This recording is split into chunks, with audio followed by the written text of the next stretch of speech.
بسم الله الرحمن الرحيم. Au cours des 23 années de sa mission prophétique, Mohammed traversa 3 étapes. En effet, pendant les 3 premières années, il appelait clandestinement les gens à se convertir à l'islam.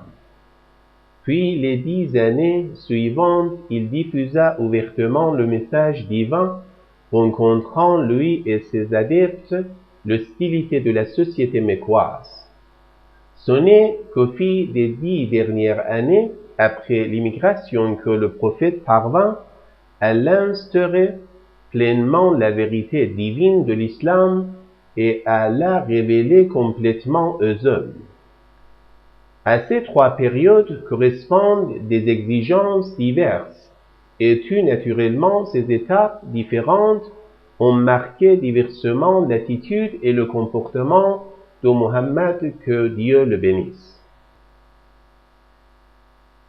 Les gens de la maison du prophète sont des exemples parfaits de l'instruction et de l'éducation dispensée par le noble prophète. Leur comportement, leur caractère étaient en tout point semblables à ceux de Mohammed, que Dieu le bénisse. Il est vrai toutefois que depuis le décès du prophète jusqu'à l'année de l'occultation de sa sainteté, l'imam Asr, les imams guidaient les fidèles et les diverses situations se sont présentées. Mais leur objectif principal est resté celui du noble prophète: maintenir les dogmes de la religion, poursuivre leur application, éduquer et instruire les gens de la meilleure façon. Lorsqu'on considère la vie des imams, on retrouve des similitudes, des ressemblances avec ceux du prophète. Ainsi, pendant certaines périodes, il n'était pas possible, comme au premier temps de l'islam, de s'exprimer librement. Aussi, l'imam de la communauté musulmane remplissait ses devoirs avec précaution et retenue, car la situation l'exigeait. Pendant certaines périodes, l'imam de la communauté tentait ouvertement d'instruire les gens, de propager les prescriptions islamiques, comme dans la seconde étape de la mission du prophète, malgré l'hostilité des gouvernements et la répression constante. De telles époques abondent dans la vie des imams et confirment les difficultés que doit surmonter le chef de la communauté avant de restaurer la foi divine. Pendant d'autres périodes, l'imam restaura pleinement la vérité religieuse, appliqua rigoureusement, comme dans la dernière décennie de la mission du prophète, les préceptes islamiques. En résumé, on peut dire que les saints imams ont dû le plus souvent lutter de manière voilée contre les gouvernements usurpateurs.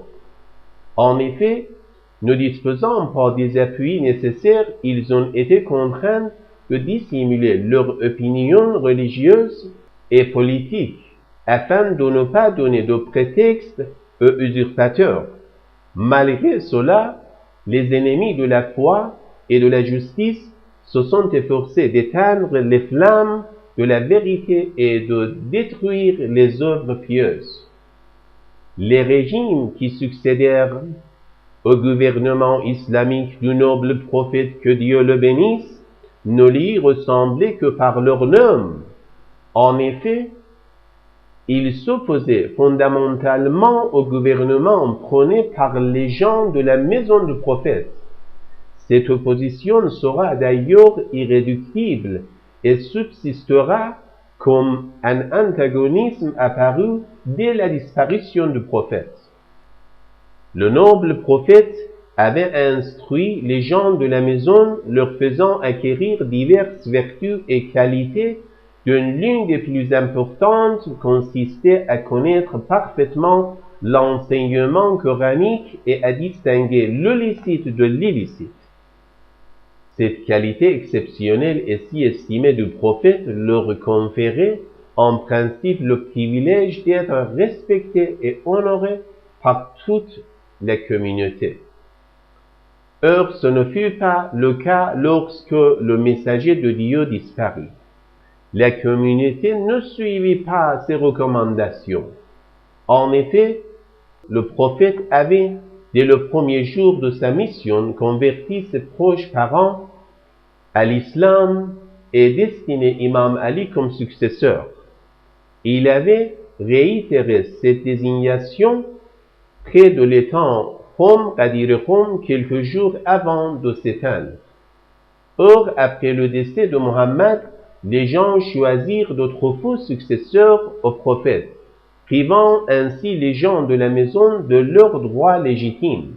Aussi, dès l'origine, les régimes en place considèrent les gens de la maison comme de dangereux rivaux, employèrent tous les moyens disponibles afin de les éliminer et de les anéantir.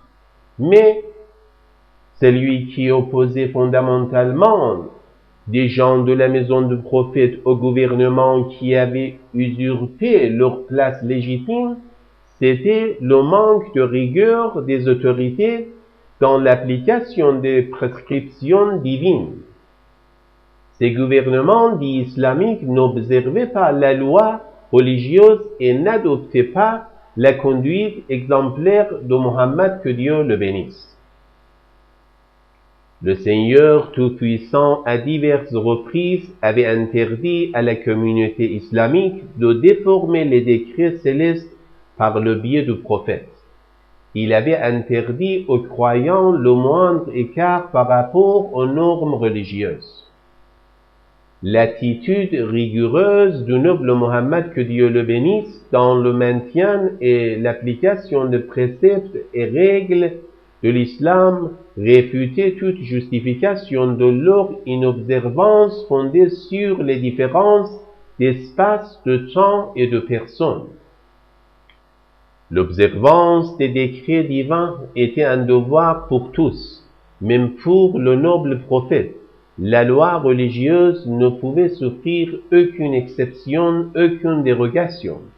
Elle s'appliquait totalement, quel que soit le contexte et les hommes. C'est d'ailleurs cette égalité, cette justice devant la loi qui avait mis un terme aux discriminations et privilèges. Sa sainteté Mohammed, qui était pourtant l'élu du Seigneur et le maître absolu de la communauté musulmane, menait une vie privée et publique semblable aux autres fidèles. Il n'en disposait d'aucun avantage particulier dont il puisse se prévaloir. Il gouvernait avec simplicité, sans pompe, sans éclat. Cette modestie, cette discrétion exemplaire de Mohammed faisait qu'il était presque impossible de distinguer l'envoi du Seigneur des autres Arabes. Malgré toute son autorité, il se conduisait comme le plus humble des hommes. De la même manière, aucune discrimination n'existait entre les différentes catégories sociales, hommes ou femmes, hommes libres ou esclaves, blancs ou noirs, riches ou pauvres, puissants ou faibles. Tous avaient les mêmes obligations religieuses, les mêmes devoirs civiques. Chaque croyant disposait de droits égaux lui permettant de se protéger contre les abus des puissants. En réfléchissant quelque peu sur cette question, notamment en considérant les expériences passées, il s'avère que le noble prophète en effet poursuivait un objectif unique, appliquer de façon équitable les décrets célestes, réaliser l'égalité des citoyens devant la loi, préserver les préceptes et les fondements de l'islam. Toute la conduite et les actions de Mohammed démontrent cette défense rigoureuse de la pureté de la doctrine musulmane face aux tentatives de déformation et des récits. Or, les gouvernements islamiques qui l'ont remplacé n'ont pas imité le noble prophète. Ils ont opté pour une autre méthode totalement différente, voire opposée. C'est pourquoi les oppositions de classe apparues dans la société islamique allaient très vite s'aggraver, creusant un fossé entre puissants et faibles, exploiteurs et exploités. Au fur et à mesure, les gouvernements se mirent à modifier les lois islamiques, tantôt en prétextant l'expédition et les nécessités de la société musulmane, tantôt pour préserver le pouvoir politique de l'État dit islamique. Bientôt les préceptes divins furent délaissés et les règles de l'islam inappliquées. Cette inobservance atteignit des proportions telles que le gouvernement ne restait islamique que d'un homme. Personne ne s'occupait de la loi et de son application. Tout le monde la violait plus ou moins consciemment. Chacun se déchargeait de ses responsabilités, entraînant la société musulmane dans l'erreur et la déchéance. Pour résumer notre propos, on peut dire que les régimes qui furent contemporains aux gens de la maison du prophète ont, suivant les circonstances, remanié ou altéré les prescriptions divines. C'est pourquoi ils ont eu une attitude opposée à celle du prophète, et donc une divergence fondamentale avec les gens de la maison qui, à l'instar de Mohammed, visaient à l'instauration rigoureuse de l'islam originel et au maintien de pureté doctrinale. C'est cette divergence de base qui est l'origine de l'hostilité entre les gens de la maison et les régimes qui leur étaient contemporains. C'est elle qui a poussé les usurpateurs à tenter d'éliminer les véritables successeurs du prophète. Les gens de la maison, poursuivant leur mission divine, ont continué leur œuvre, propagé la vérité religieuse, formé les hommes et éduqué les croyants. Les nombreux obstacles, les ennemis obstinés et sinistres n'ont pas pu venir à bout de leur foi et de leur persévérance extraordinaire. اللهم صل على محمد